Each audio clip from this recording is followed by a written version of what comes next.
welcome to the latest episode of On The Money, brought to you by Ask Paul. Today I'm delighted to be in studio with Dr.Ciara Kelly. Ciara, as many know, is the presenter on Lunchtime Live at News Talk, which recently picked up the Best Interactive Show Award at the IMRO Awards 2019. So, great achievement. Now, not many people may know, forget the Ciara. Ciara is an entrepreneur, used to be a GP, and is now obviously involved in News Talk, and is a mum of four as well, so very, very busy woman. So, Ciara, delighted to have you here today. Thanks a million for joining me. Thank you for asking me, Paul. It's going to be weird. You usually ask me the questions when I'm on there with you, so let's see what happens. Yeah, I'm not sure I have any answers. Look, first of all, you're the first female I've had on the show, and I'm delighted at you because you've had an amazing career to date, from being a doctor in self-employed practice, and now obviously on News Talk, and loads of different challenges along the way. So we might start off with the usual question I usually ask the guests at the end. What's your best and worst financial decision, if you don't mind?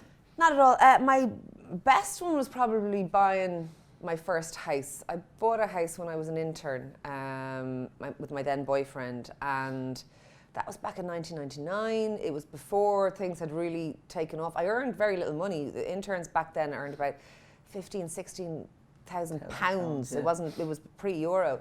So it wasn't on big money, but we scraped money together and said, let's do this, because we were sort of paying rent and all that stuff. So the house I bought was a fixer-upper. So we bought the best house we could. Right. Like the biggest and in the best area we could, even though it was kind of a wreck. Oh, okay. And then we paid friends with pizza and beer, and we painted it, and we sanded floors ourselves. We did all of that.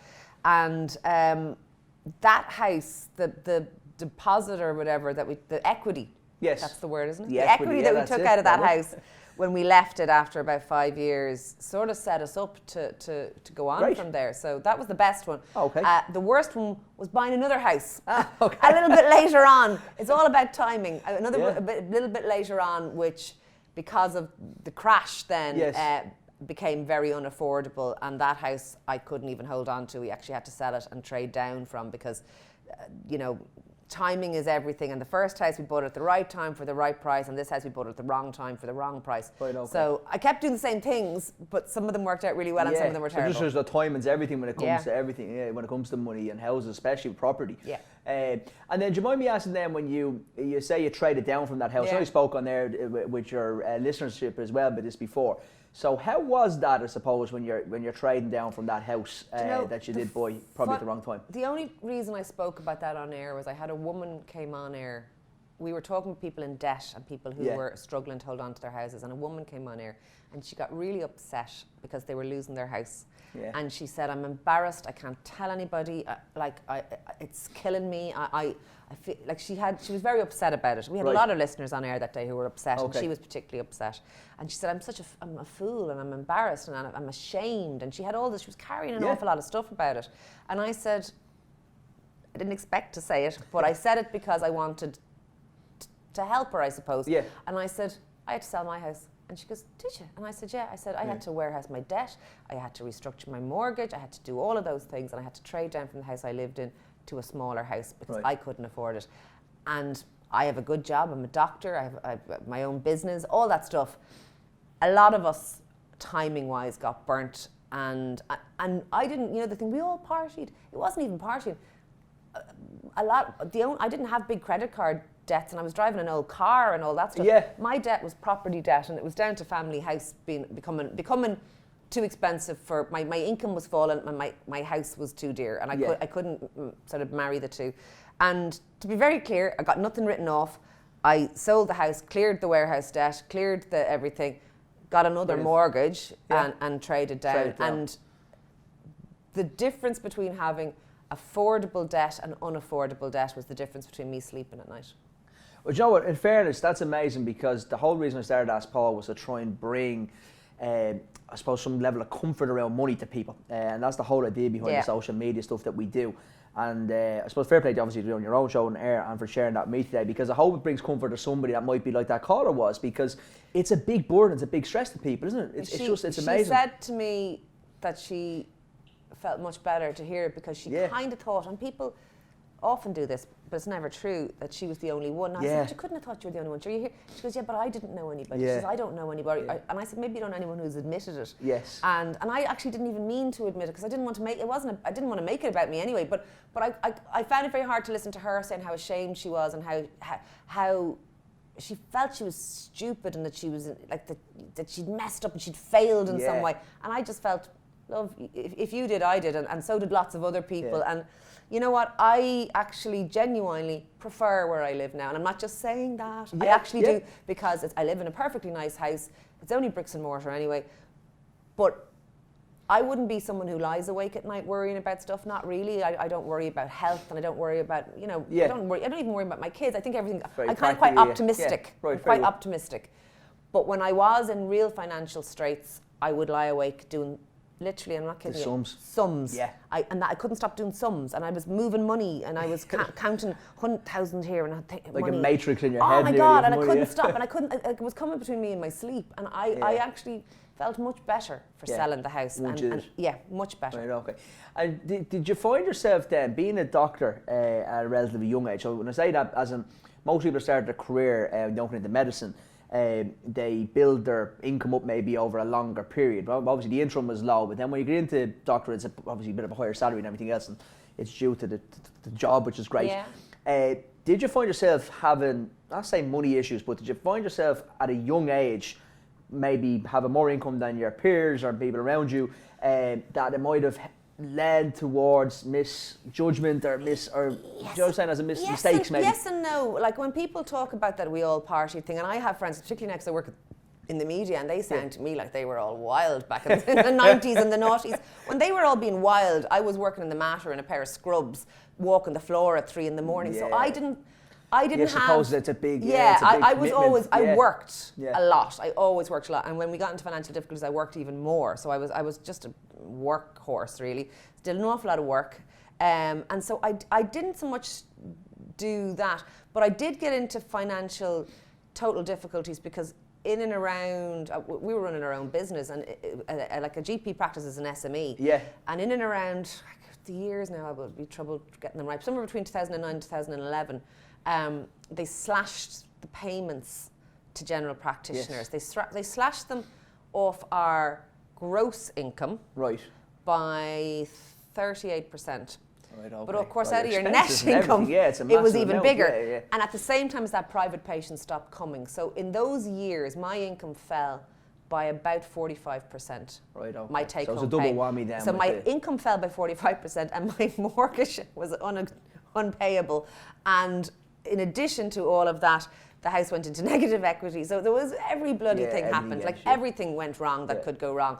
And all I could kind of do was put the head down, say we're having beans tonight again, and no, your shoes, I don't care if they have a hole, they last a bit longer. And like literally we got down to that level of subsistence and, you know, just trying to get by day to day.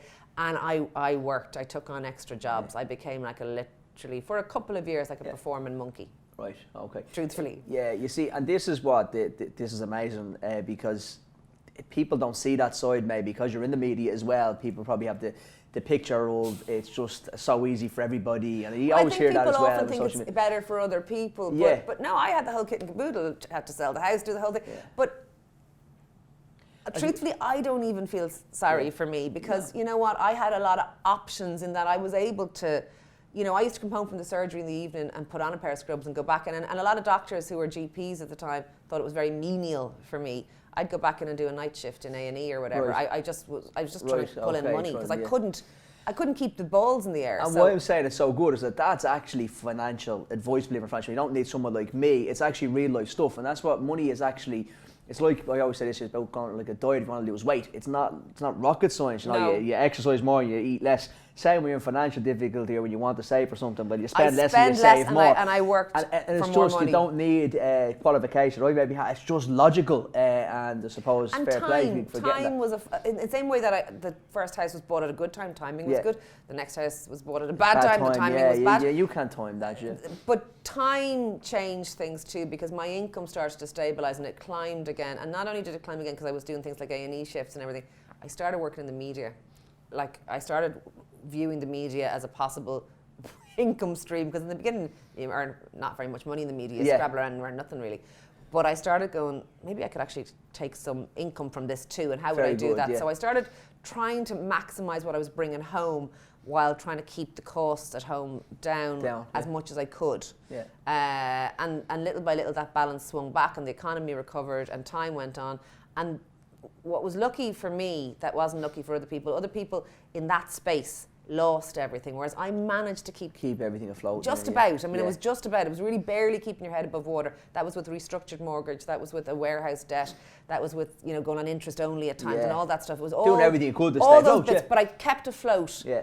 And time marched on, and we came out the other side. Okay. And now it's like, in a funny way, it's like it never happened, because I don't feel traumatized or anything. I just kind of thought, phew, got through that, now, next. You know what I mean? Get on with it. So you mentioned the big thing for you was time and not partying, not kind of the getting carried away with the Celtic Tiger. No. But if you could give an advice to maybe a young couple or maybe a young female entrepreneur watching this today, what would you give them? Because that good time is starting to creep back in. And you've seen this in the radio show and heard about it loads of times. What would you give advice to maybe somebody now, maybe late 20s, early 30s, earning good money, maybe going out on their own? What would be the maybe top 2 or 3 things you'd give them? If they have a few bob, keep a buffer there. I never really kept a buffer. Okay. I am very optimistic, and people like me who are optimistic tend to spend money when it's in their pocket, because it's always going to be great. You know, like I'm that Egypt, like I really am. So keep a bit of a buffer there. Know the value of money. I would say to anybody, young couples and entrepreneurs or anyone else, don't be afraid of hard work. Hard work, to me, like, I think it's you who's actually said to me, your biggest asset is your income. Yeah, as in when you're going forward for the rest of your life, where your money will come from is work. Yeah. I would always say to my kids, I'd always say to them, work hard. Like, don't be afraid of the extra shifts or the hard work. There's nothing. Hard work isn't scary. So get stuck in, and you're not too good. No, none of us are too good to work hard. And sometimes the jobs you think maybe not you might think this. I should have a better job. Maybe this is the only job you can get at the moment. Take that job, and while you look for a better one, work. Brilliant. I would be very keen on that. And I don't really know if I've any other good advice. Just keep your head a little bit and don't get overwhelmed by it maybe. And like, time does march on, and you know, good times financially come and go, and bad times financially come and go. So so keep it cool and just keep working. Kind of. Yeah. Okay. Very good. Like, because I do think some people get I do think at that time people got overwhelmed with the stress of it and maybe did the ostrich thing. Yeah. I didn't do that. I did that. Oh Jesus, what am I going to do here? And I didn't know if hard work was going to make the difference or not, but it was all I had. Do you know what I mean? It was all I had in my back pocket was just keep working, keep your head down and work and work and work. Right. Excellent. Excellent. I suppose just keeping on the female entrepreneur. You mentioned about maybe running your own practice. I think people forget that GPs are small businesses. They're self-employed I think, 8 businesses. employees. We had, you know, VAT returns, tax returns, accountants. You have all that. You have an income stream through patients and also through the GMS system. So that's the medical card system, and then the vaccine. So there's various income streams come in, and then you have your costs. You have all your employer responsibilities. You've got your insurance and all that. It's completely a business. Obviously, the core of the business is caring for the sick, and that has to be your focus. I do believe that as a doctor, that has to be your focus. I think if you're going just chasing a profit margin, the care of the sick will suffer. And I don't think that would be, in my view, the right way to run it. And maybe other people would disagree, but that's not how I would have viewed it. But it was definitely that. And so, you know, on the one hand, I'm crap with money, but in other ways, I'm kind of okay with it. I was okay at running a business, weirdly. Even though I might have messed up in the mortgages and all that stuff. And I was okay because when I left the practice, I sold my share of a partnership and all that, and I moved into the media. You know, I wasn't too much of a pushover when I was negotiating with News Talk either, because I do think if I had other bits of advice for young female entrepreneurs is know your worth. Okay. A huge amount of the time when young women compare themselves. I know we say it's equal pay for equal work, and that's the law, but people come into jobs at different times, and people negotiate their own salaries, and all that stuff goes on. And young women sell themselves short all the time. They don't ask for enough money.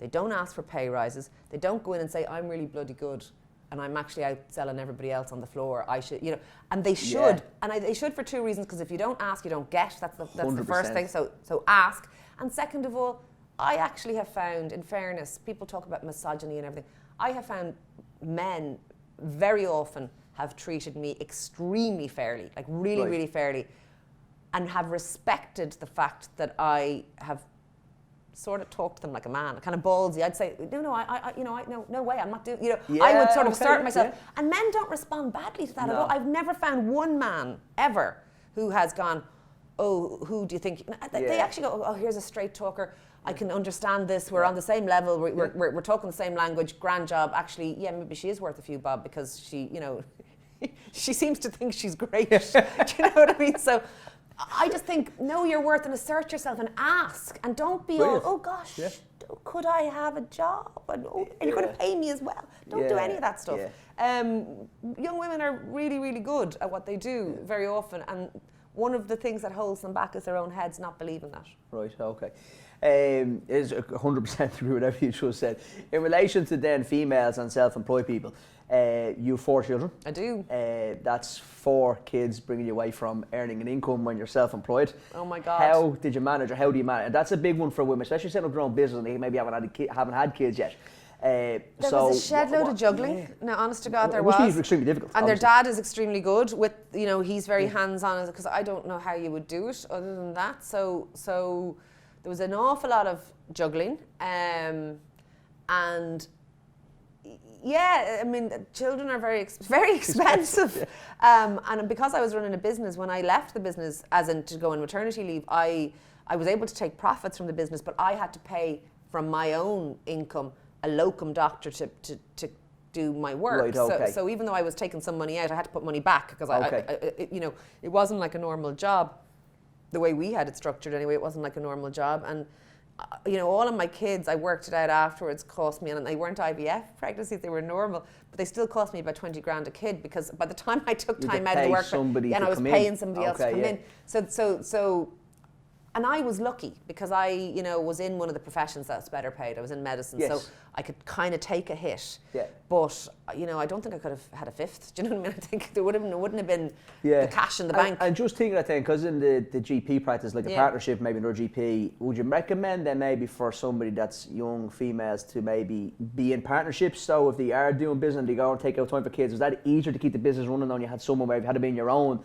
It would have been 10 times difficult. Would have been way difficult because it's extremely difficult for single-handed female GPs to take maternity leave or do any of those things. It's probably impossible. Well, because I could leave the running of the business. I might have done a few business meetings, but I wasn't doing the day-to-day stuff.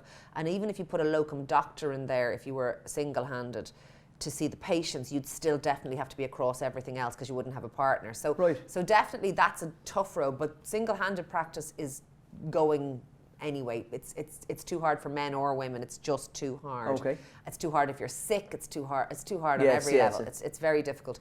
I would always suggest to any woman, nobody when you go for a job would usually take you on as a partner. They might take you on what's called an assistant with a view to partnership. So they might say there's a partnership available, let's see how we go. In a few years or whatever. And I think, again, you need to go in and start asking, well, what's available here?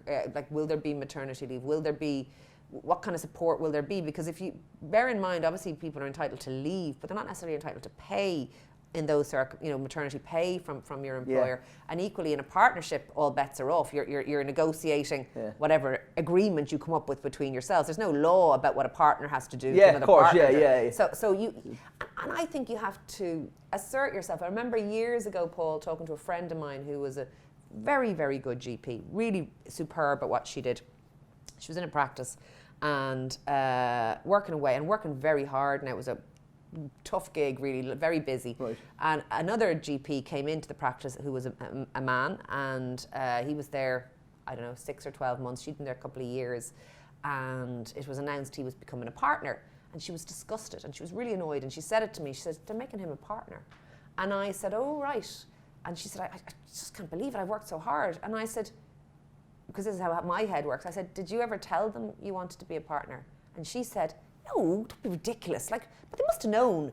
And I looked at her and I went, why wouldn't you say it? I bet you he said it. I bet you he said it straight off. I bet you he came in and said, came in from straight away. I'd like to be a partner at some point. And she was looking at me like I had 2 heads, but I was looking at her like she had 2 heads. Do you know what I mean? So mind yourself. No one else is looking out for you. No one is. Don't expect 100%. some kind of. We complain about the patriarchy, but then we expect people to be paternalistic towards us in a good way as well. No, nobody's looking out for you but you. Look out for yourself, and it's not that hard to be successful. Not really. I don't think. Yeah, no, I'd completely agree with you. Look after your own little business universe, and make sure it's going. Yeah, it's going well. Certainly for somebody like me, I've always been very conscious, and I was brought up this way too. That I have 4 kids. You have to provide for them. Therefore, you have to do certain things. You have kind of responsibilities financially, and that's okay. Yeah, very good. Again, going back from the practice and then moving into news talk, big leap. It's worked out extremely well. Mentioned the award earlier on, so phenomenal news. The show's going from strength to strength. Did you find that difficult in relation to, again, taking a leap from leaving the self-employed, the practice, and going into media, and what was the transition like? Many transitions have you had, actually? So from too many. Do you know what it is? It's the bloody optimism thing. I think everything's going to work out great all the time. On paper, the move I made was bonkers in a way, because although News Talk paid me quite well and GP paid me quite well, so you could kind of go, oh well, you know. But GP was permanent and pensionable. It could have worked until I was 70, secure, all of that. The media is not. Why? So why would you do it? Because there's more to life than finances as well. 100%. And I want to have money to live. I don't want to live to make money. Do you know what I mean? So I wanted to do it, and I got myself into a position where it was sort of financially viable. I can never know how long it will last, but equally, I can never undo this, as in I can never not have done this, and this will stand to me in some kind of way down the line. I know it will. It was a leap, and as I say, it maybe wasn't even a sensible leap financially, but I have no regrets about doing it, and I'm delighted that I did it, and I really enjoy it. But you're right, the transition was a challenge, because I went from being very on top of my game. I mean, I was a GP for a long time, so I couldn't not quite do it in my sleep, but I knew what I was at, and I would have been considered. I was often asked my opinion on health and things. So not only was I an experienced GP, but I was considered expert on certain health things and everything. So I was kind of on top of my game, top of the pile over here. And then I went down to being the new girl over here who didn't know how anything worked and had never done any of this. And like the learning curve, it was a new career. It was a new industry. Quite the learning curve, like that. And that threw me a little bit. And do you know what it made me think it must be like? A little bit. You know, all those women, and I'm not one of them because I've always worked, but who go out of the workplace for a long time, and then in their 40s their kids are grown or whatever, and they try and come back into the workplace, and they feel like a bit of a gom because they don't know anything, and they're not down with the kids, and they don't know how anything works, and it challenges their confidence a little bit.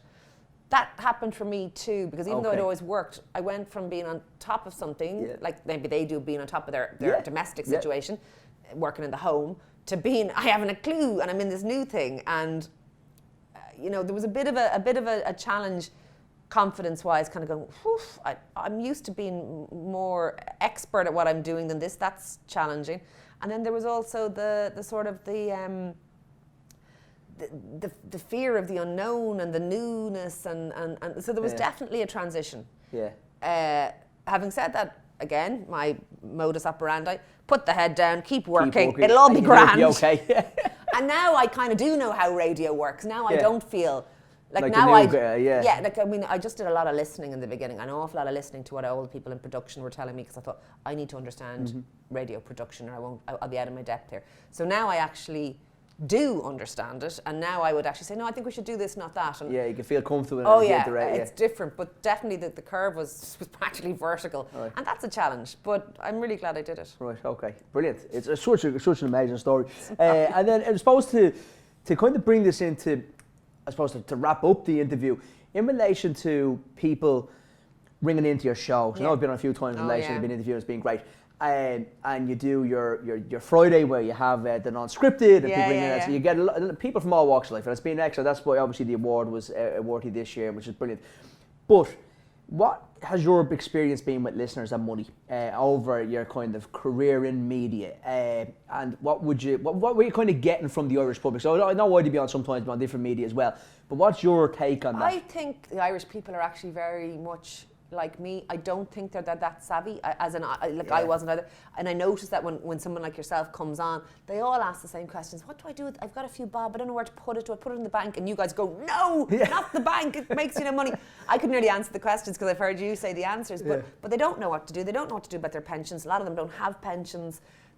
You know, they're not, and I actually think that one of the reasons the Irish don't have pensions is exactly what I was saying about being optimistic. We think it'll all be grand, and 100%. we can't help ourselves. You know what I mean? And we just go, it'd be all right in the night. The show will I go won't on. think about it, and then it's fine. And I think that's kind of the Irish thing. But I do think that I think an awful lot more people got burnt 10 and 15 years ago. I really do think they did, and people my age, and I think there's a legacy issue that we kind of have forgotten, that we think because people say the boom is back, baby, and all this crap that people say, and oh, the hot tubs are back in Aldi or whatever it is, people kind of joke about.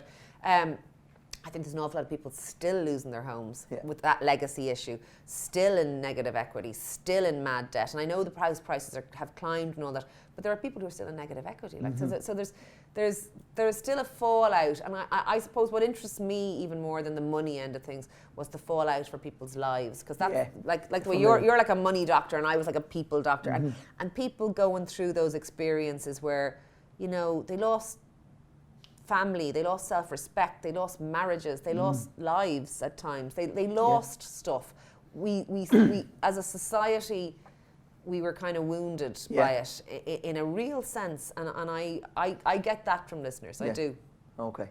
Yeah, Joe, you summed it up perfectly. It really is. It's something that scarred society, and like all those all the things other than the money are something that people maybe forget about when we're talking about. I think, and this is what Ask Paul's about. It's supposed to be bringing these things up for people and helping people have discussions with people and talking about it. So it's absolutely been a pleasure. I think I introduced you as a lot of things. We'll probably just introduce you as Superwoman. I think well, that hardly. Probably would have done the trick for everybody. So do a big tick on it. Ciara, it's been an absolute pleasure. So thanks so much for coming on. It really has. Thanks a million. Thank you. Cheers.